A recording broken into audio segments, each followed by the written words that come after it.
हर हर महादेव सभी सनातनियों को। आज हम जो ये रामपाल जी हैं जो वेदों में जो कवि शब्द आया है उसका अर्थ देखेंगे कि वास्तव में उसका अर्थ क्या है। तो ये जो रामपाल जी हैं जो कबीर पंथ से बिलोंग करते हैं, तो उनके द्वारा ये दावा किया जाता है कि कवि का अर्थ कबीरदास है। तो वेदों में प्रमाण है डैश डैश भगवान है, तो मतलब कबीर भगवान है। तो इसकी हम सच्चाई जानेंगे आज। चलो देखते हैं, पोल खोलते हैं इनकी। पहले हम सुनते हैं कि रामपाल जी क्या कह रहे हैं, ठीक, उसके बाद हम अपनी बात रखेंगे। तो ये मैंने उनका जो ऐप है संत रामपाल जी महाराज, एक वो है यूट्यूब चैनल, उसमें देखते हैं क्या बोल रहे हैं ये। एक मिनट, ठीक, देखते हैं। सदृश है वो अपना आत्मा, इसलिए परमात्मा कहा करते हैं मोती मुक्ता दर्शत नाही, ये जग है सब अंदरे, दिखत के तो नैन चश्म इनका फिरा मोतिया बिंदरे। ये दिख है विद्वान पुरुष और महर्षि को हमें इनका मोतिया बिंद है, जिसका मोतिया बिंद हो आंखों में। आंखें तो दिखाई देती हैं जैसे बड़ा स्वस्थ आंखें हैं, सब कुछ दिखता होगा, लेकिन वो नपट अंधा है जिसका मोतिया बिंद हो गया दोनों आंखों में। तो परमात्मा कहते हैं कि तुमने ये महर्षि दिखाई दे, गुरु ब्राह्मण दिखाई देते हैं, ये मंडलेश्वर, इनका मोतिया बिंद हो रहा है। इन्हें अपने सदग्रंथों में लिखी हुई सच्चाई का नहीं पता, और फिर निराकार कहते। अब दिखाते हैं आपको परमात्मा की सारी स्थिति, देखिएगा। ऋग्वेद मंडल नंबर 9, ऋग्वेद मंडल नंबर 9 आप दिखाते हैं, और सूक्त नंबर 86। भगवान साकार है या देखिए सच्चाई का नहीं पता।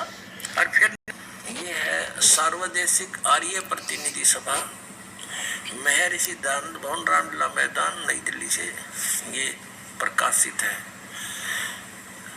और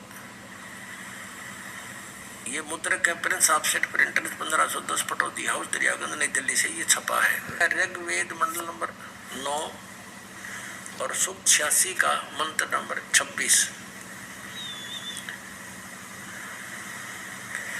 इसमें लिखा कि यज्ञ करने वाले यजमानों के लिए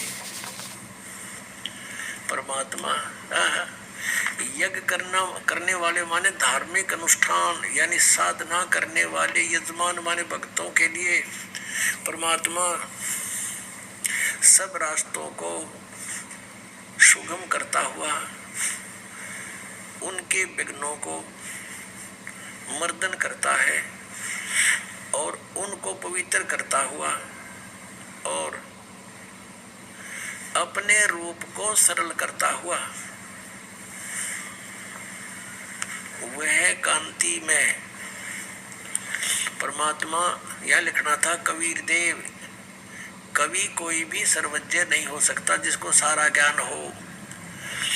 कवि कविता बना सकता है, ये कबीर देव लिखना था, पर वो कबीर देव विद्युत के समान यानी आकाशीय बिजली। चलिए, अभी हमने यहाँ पर पढ़ा कवि, तो कवि का अर्थ यहाँ कर रखा है सर्वज्ञ। क्या वाकई में कवि का अर्थ सर्वज्ञ होता है? तो संस्कृत शब्दकोश से हम देखेंगे, ठीक है। और ये मोतियाबिंद की बात कर रहे थे रामपाल जी की, मोतियाबिंद हुआ जिनको ये समझ में नहीं आता है, जिनको पढ़ना नहीं आता है। तो देखते हैं कि मोतियाबिंद किसको है।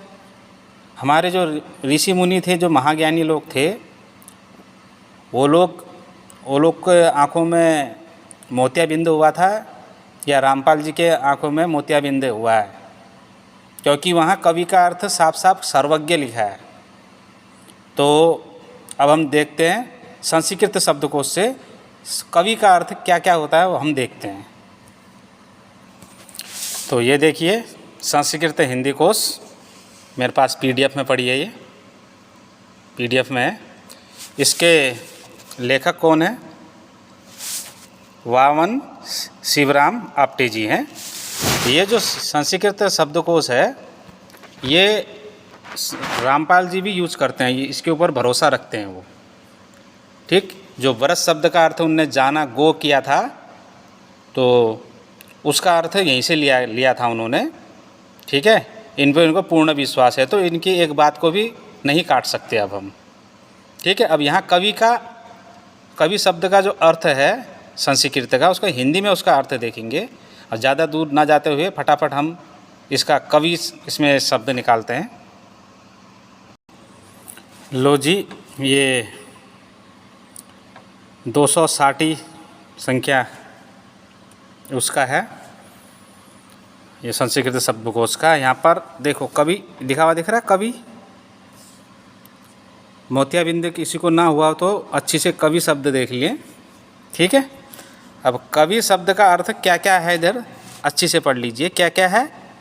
सर्वज्ञ, फर्स्ट, सेकंड प्रतिभाशाली, चतुर बुद्धिमान, तीसरा विचारमान विचारशील, चौथा प्रशंसनीय बुद्धिमान पुरुष, विचारक, ऋषि।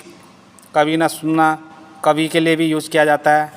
ठीक है, और देखो कवि आचार्य शुक्र की उपाधि को भी कवि की उपाधि दी जाती है। वाल्मीकि आदि कवि, इनको भी कवि की उपाधि दी गई है। वाल्मीकि जी को भी आदि कवि की उपाधि दी गई है। और ब्रह्मा जी को भी कवि कहा जाता है, सूर्य को भी कवि कहा जाता है। ठीक है, और भी अर्थ हैं इनके, और भी अर्थ हैं, बहुत सारे अर्थ हैं। इधर देखिए, किसको? आदि कवि वाल्मीकि उपाधि, वाल्मीकि जी की उपाधि जो दी जाती है, उन्हें भी कवि की उपाधि दी जाती है। ठीक है, कवि का नाम, जैसे कवि होता है, कवि का अर्थ कवि का नाम। काव्य को रचना करने वाला, काव्य का रचयिता, वाल्मीकि श्री की उपाधि। तो ये सारे उसके अर्थ हैं। ठीक, तो क्या है इसके? ये सारे ये अर्थ हैं इनके। तो यहाँ पर कहीं पर भी आपको दिखा रहा कवि का अर्थ कबीरदास हो, कबीर परमात्मा हो, कबीर देव हो, कहीं लिखा हुआ दिख रहा है तुम्हें? हाँ, रामपाल जी के जितने भी शिष्य हैं, दिख रहा है कहीं पर यहाँ कवि का अर्थ? जब ब्रज शब्द का अर्थ जाना होता है, ये देखने के लिए वामन राम शिवराम जी की जो आपटे जी की जो संस्कृत शब्दकोश है, वहाँ से तो उन्होंने दिखा दिया कि ब्रज का अर्थ जाना होता, पर कवि का अर्थ क्यों नहीं दिखाया यहाँ से? कवि का अर्थ जो संस्कृत में आ रखा, उसका अर्थ कबीर परमात्मा है। आप विष्णु का अर्थ ढूंढोगे तो विष्णु के वहाँ सहस्त्र नाम आ जाएंगे, परमात्मा का नाम आ जाएगा। ठीक है, शिव का नाम ढूंढोगे तो शिव के भी अर्थ आ जाएंगे। ब्रह्म का नाम देखोगे, अर्थ देखोगे तो ब्रह्म के नाम भी आ जाएंगे। अब ये मत कहना कि कवि तो संज्ञा है, कवि यहाँ संज्ञा नहीं है। ठीक है, बहुत जगह ये प्रयोग किया जाता है, बहुत से उसमें वो शब्द का अर्थ देख के, जो उसका जो वाक्य चल रहा है, जो वहाँ पर सेंटेंस चल रहा है, जिस चीज़ की बात चल रही है, उस चीज़ को देखते हुए यहाँ अर्थों को प्रयोग में लाया जाता है। ठीक है, तो मोतियाबिंदी किसको है? वहाँ सर्वज्ञ कर रखा है ना अर्थ, टीकाकारों ने, जो ऋग्वेद में मंडल नंबर 9 सूक्त 86 मंत्र संख्या 26 में जो कवि का अर्थ सर्वज्ञ कर रखा है। तो रामपाल जी कह रहे थे कभी कभी सर्वज्ञ नहीं होता, कवि का अर्थ सर्वज्ञ हो ही नहीं सकता। बोल रहे हैं क्यों नहीं हो सकता? संस्कृत शब्दकोश है ना, अगर किसी को ज़्यादा परेशानी है या किसी को शंका है तो मिलान करिए, मिलान करिए एक बार, तो समझ ही गए होंगे मोतियाबिंदी किसको है शायद। अब जो प्रमाण देख के भी ये कहे कि ना ये झूठ है, नहीं वो कबीर देव ही लिखा है वहाँ पर, तो फिर मोतियाबिंदी फिर उन्हीं को हो रखा है, ये मोतियाबिंदी उन्हीं लोगों को हो रखा है। ठीक है, और जहाँ पर कबीर शब्द आया है, कबीर शब्द आया है, वहाँ पर रॉ संधि के कारण लगा है। जब संधि विच्छेद होती है तो रॉ हट जाता है वहाँ से। और से भी कबीरदास का नाम जो कबीर शब्द है वो अरबी शब्द है। तो कबीर कैसे लिखा जाता है? क से कबूतर, ब से बकरी, उसमें बड़ी ई की मात्रा और रॉ। और जो हमारे संस्कृत में जो लिखा गया है कबीर, वहाँ है क से कबूतर, व से वकील, उसमें छोटी ई की मात्रा और पीछे से छोटा आ, रॉ। ठीक है, इस प्रकार से वहाँ लिखा गया है। अब मैं ये कहना चाहता हूँ कि कहीं पर तो पूरे वेदों में कहीं पर तो पूरा नाम लिखा होना चाहिए था ना, पर नाम तो कभी कहीं पर पूरा ही नहीं है। अब रामपाल जी कहते हैं हम बै को वै बोलते हैं। क्यों बोलते हो भाई? वो हमारी गलती है या हमारे वेदों की गलती है? आप बोलते हो बै को वै बोलते हो, वो आपकी गलती है, ये हमारे शास्त्रों की गलती नहीं है। ठीक है, हम बै को बै ही बोलेंगे और वै को वै ही बोलेंगे। हमारे गुरुओं ने ये शिक्षा दी है, अशुद्ध नहीं बोलना है, शुद्ध बोलना है। ठीक है, डॉक्यूमेंट्स में नाम सही होता है ना, चाहे गांव में तुम्हें किसी भी नाम से पुकारे, पर जो तुम्हारा असली नाम है वो डॉक्यूमेंट्स में ओरिजिनल होता है। ये नहीं होता कि कहीं पर कबीरन लिखा है, कहीं पर खबीरन लिखा है, कहीं पर कवि लिखा है, कहीं पर कबीरा लिखा है ना। जो तुम्हारे डॉक्यूमेंट्स होंगे सारे डॉक्यूमेंट्स में नाम एक ही होगा। तो जो मेन जो वेद है हमारे, वो मेन डॉक्यूमेंट्स हैं, उसमें ही नाम गलत है तो कैसे चलेगा? ठीक है, तो मोतियाबिंदी जिनको है वो अपना इलाज करवा ले समय रहते, नहीं तो ये मोतियाबिंदी का जो है जरा पूरे आँख में फैल जाएगा तो फिर दिखाई भी देना बंद हो जाएगा। ठीक है, अब मैं कबीर पंथियों से, रामपाल के जितने फॉलोवर हैं और रामपाल के जितने भी ये मानने वाले हैं, उनको मैं चैलेंज देता हूँ कि हमारे संस्कृत शब्दकोश में कवि का अर्थ कहीं पर कबीर देव परमात्मा दिखा दो। मुझे चैलेंज करता हूँ मैं, जैसे मैंने सबूत के तौर पे दिखाया उसे दिखाओ, मेरे को